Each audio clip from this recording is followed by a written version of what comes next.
Muy buenas tardes, aunque cuando yo era muchacho decían que no era de tarde hasta que uno no había comido. Yo quiero agradecer al magistrado Herrera la distinción que me hace al invitarme a participar en esta mesa redonda, en este panel, básicamente en razón de que me lleva a los tiempos en los cuales dediqué muy buena parte de mi tiempo a la academia, fundamentalmente a la docencia, que estuvo vinculada durante unos 20 años o quizás más a lo que entonces eran las asignaturas del área penal, derecho penal especial,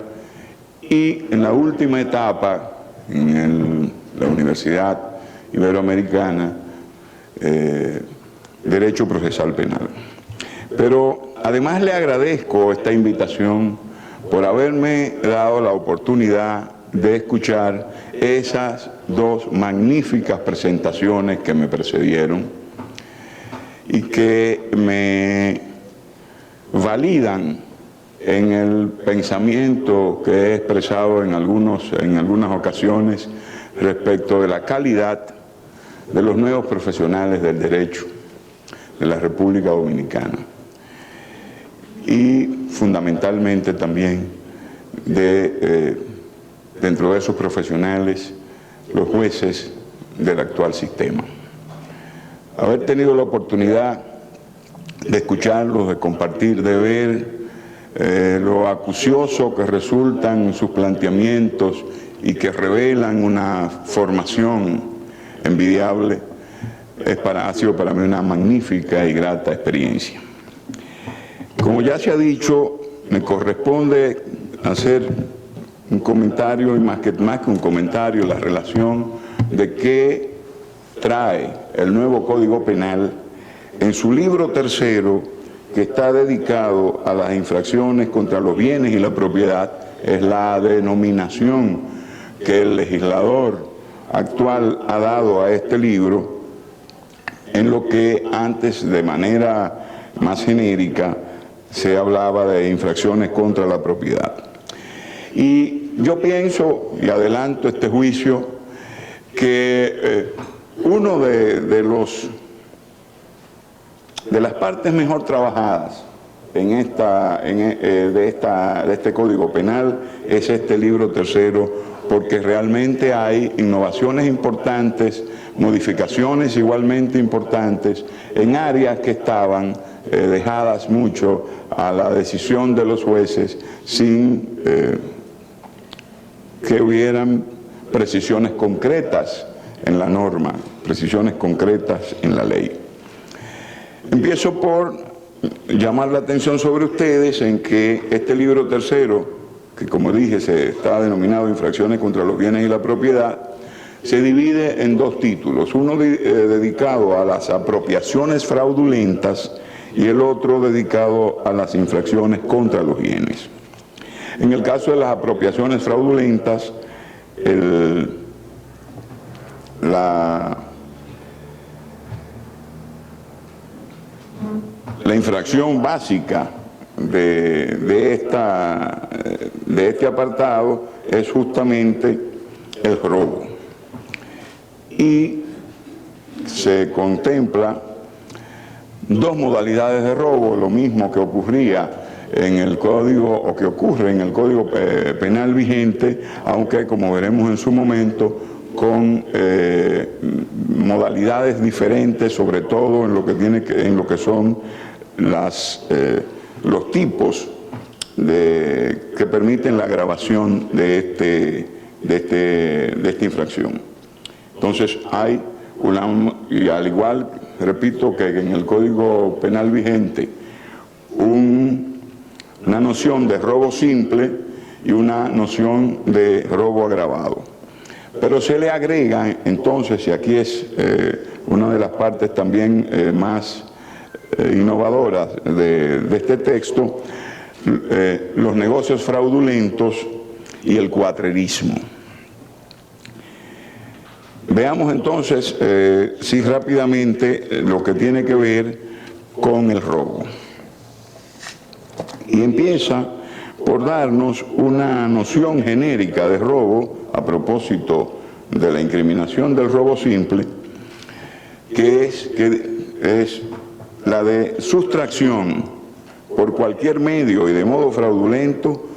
de las cosas que pertenecen parcial o totalmente a otra persona.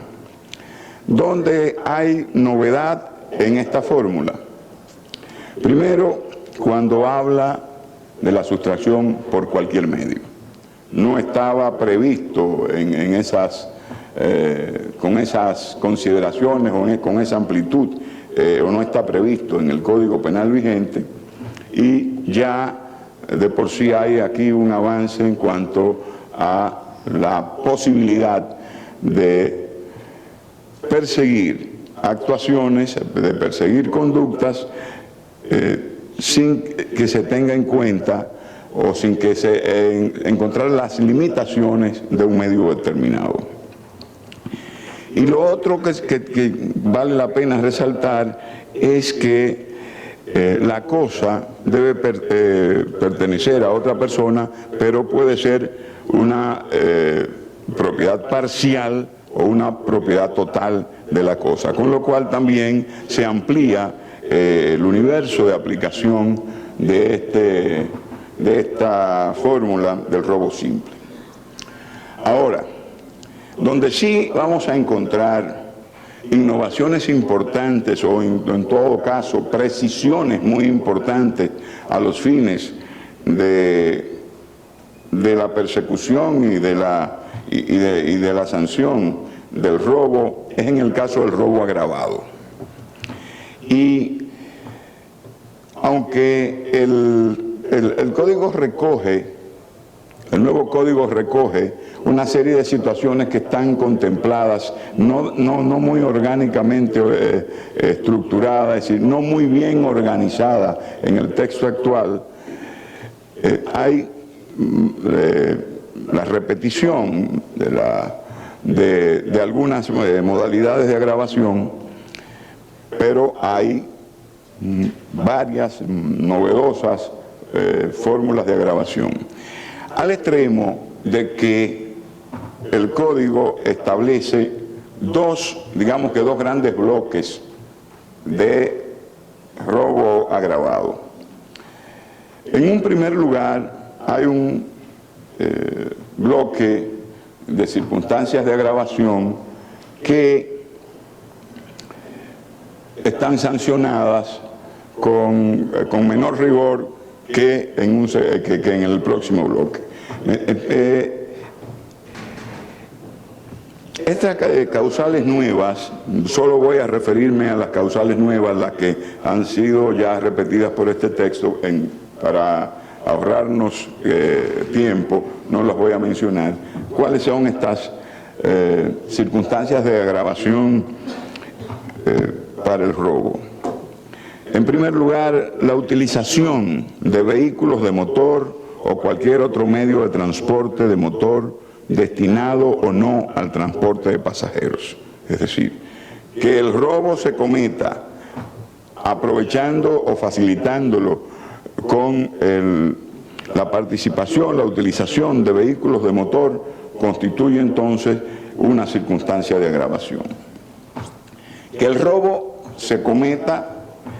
en una terminal o un lugar de acceso del transporte público de pasajeros. Hay aquí una previsión de la vulnerabilidad que se da en estas circunstancias, o mejor dicho, en estos lugares, terminal o lugar de acceso del transporte público de pasajeros, que ha tenido en cuenta el legislador penal para su sanción. Y si hacemos relación con la situación de caos que prácticamente caracteriza a estos lugares, es obvio que la preocupación del legislador ha sido una preocupación inteligente, aunque será la dinámica de los procesos sobre esta materia los que van a determinar la eficacia real de haberlo incorporado como causa agravante. En otro de los apartados, la agravación tiene que ver con el objeto robado. Y fíjense de qué manera tan particular, porque es una lesión a unas economías muy particulares y sobre todo de gran importancia para sus propietarios. El objeto, cuando ha tenido como objeto el robo de aves de corral, de colmenas, de conejos, peces de estanques o peceras, o cosecha en pie o ya desprendida del suelo, piedras de canteras, ya sea para provecho propio, para comercio o para consumo. Es decir, cuando el objeto robado cae dentro de estas consideraciones, dentro de estas definiciones, entonces hay un robo agravado. Lo mismo cuando al hecho le precede, lo acompaña o le sigue un acto de destrucción, degradación o deterioro notorio de un bien de la víctima. Es decir, ya no es solamente aquí el hecho de la sustracción resulta agravado, resulta penado con mayor severidad cuando además de la sustracción se ha producido la destrucción, la degradación o el deterioro de un bien de la víctima. Otra modalidad de agravación interesante y por demás útil es cuando se ha utilizado máscara o disfraz para la comisión del hecho.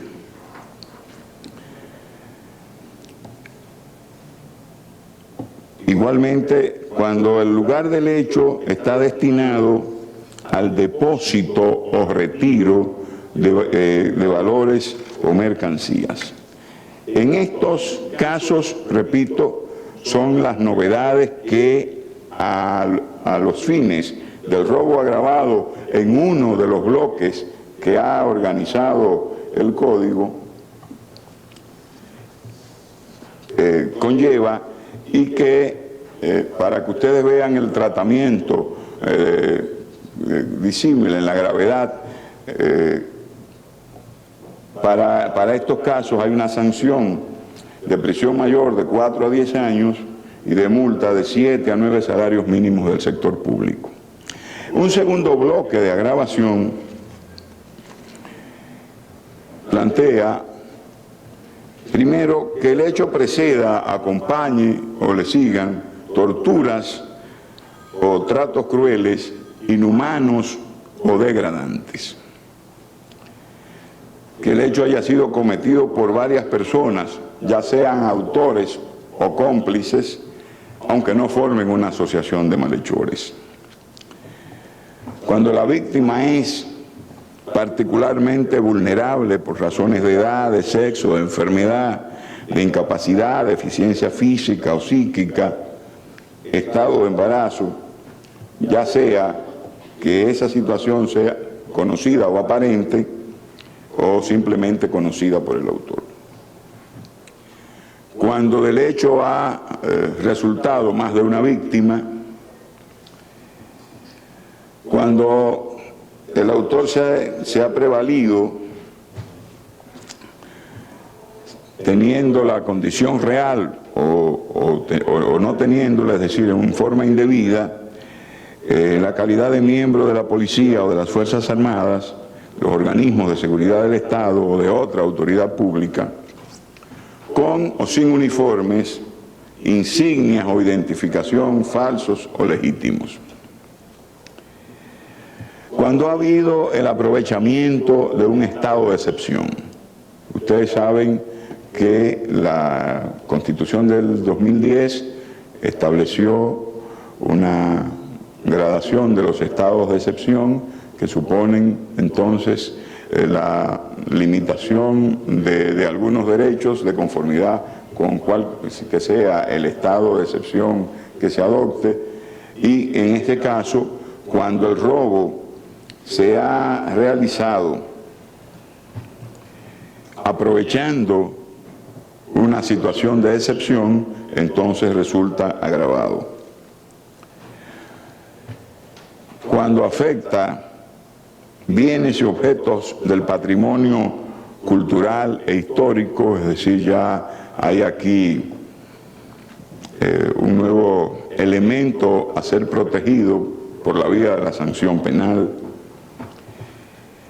Cuando el robo afecta a un local destinado a casa de beneficencia, asistencia social, servicios de salud,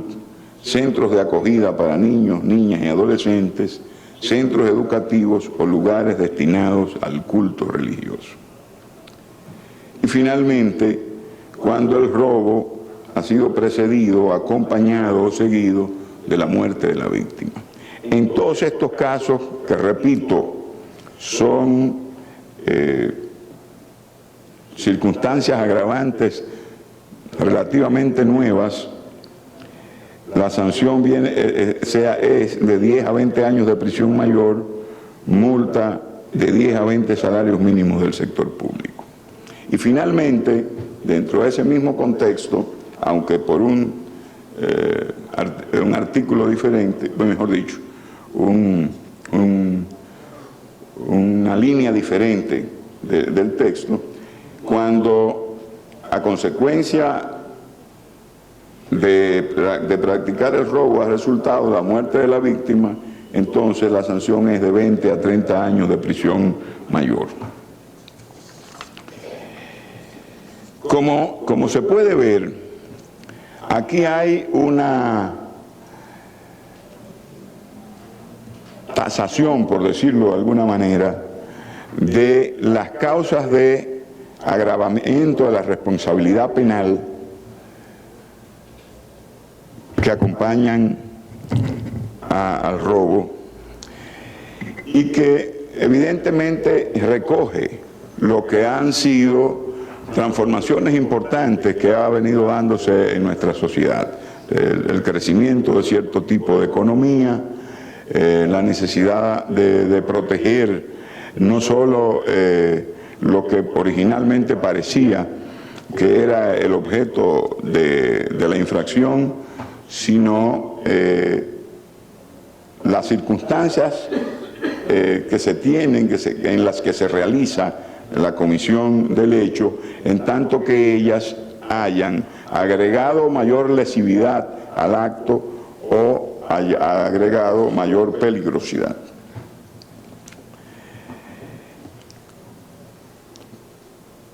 Aparte de esas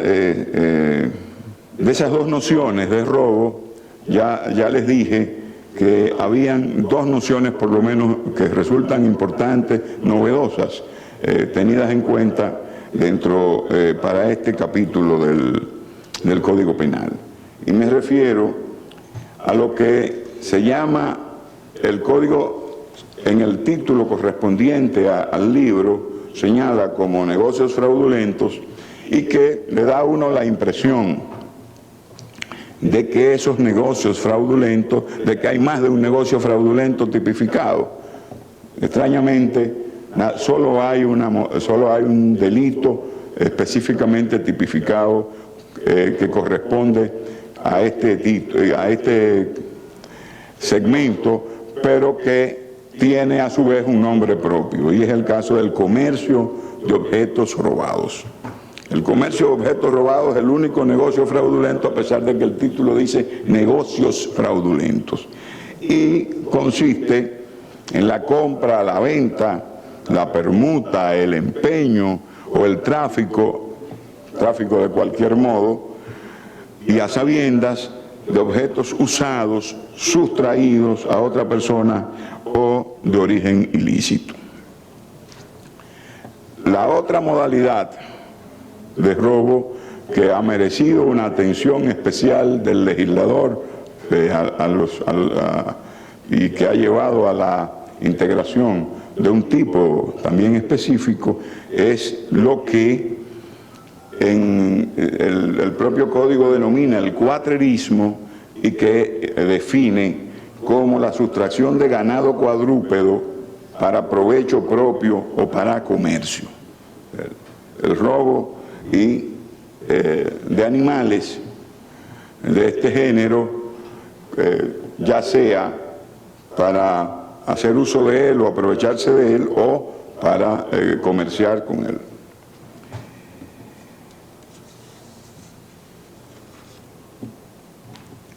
Dentro de este capítulo están también dos grandes infracciones que estaban, o mejor dicho, que están en el Código Penal vigente y que no había tenido una suficiente elaboración en el texto del Código como para concretar con límites bien establecidos estas infracciones. Me refiero a la extorsión y al chantaje. En este caso, el nuevo código define la extorsión y dice que es el hecho de obtener, mediante el uso de violencias, amenazas de violencia o constreñimiento, la firma o entrega de un documento, y añade, o de cualquier soporte de la expresión del pensamiento que contenga u opere obligación, disposición o descargo, la revelación de un secreto o la entrega de valores o fondos o de un bien. Hay entonces aquí un espectro amplio de lo que pueden ser, de lo que puede entrar en la penalidad prevista para la extorsión. El chantaje, y en la legislación e incluso en la misma jurisprudencia había siempre una especie de confusión entre uno y otro término, y a veces parecían sinónimos o parecían que habían sido utilizados como sinónimos. Aquí queda ya bien establecido ambas infracciones con su propia fisonomía. El chantaje significa obtener la entrega de fondos o de valores o la firma o entrega de documentos mediante la amenaza de revelar o de imputar a otra persona hechos que puedan lesionar su honor o su consideración. Y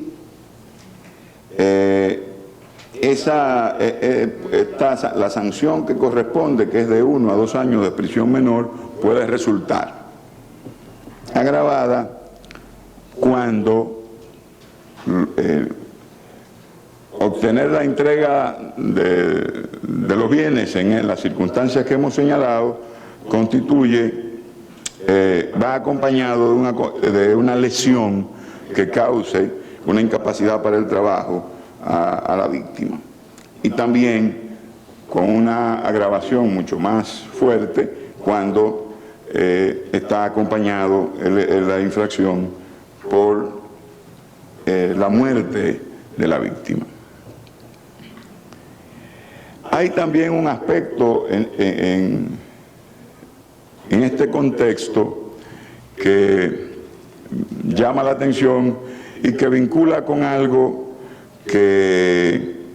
había comentado, y creo que los dos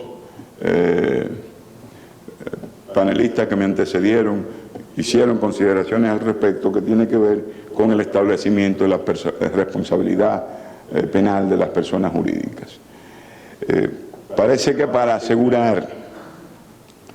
con mayor eficacia el legislador quiso que de una manera expresa, no con una simple remisión a la parte general, sino que de una manera expresa se dijera que se establece la responsabilidad de las personas jurídicas para los casos de extorsión y de chantaje. Y eso, me remito a las consideraciones que hicieron los panelistas que me precedieron respecto de los perfiles reales, los límites reales de la responsabilidad de las personas jurídicas. En este caso resultan, a mi modesto entender, fortalecida la noción en relación con infracciones que uno no advierte rápidamente con cuánta frecuencia puede involucrarse en hechos de esta naturaleza una persona jurídica. Y sin embargo, sí hay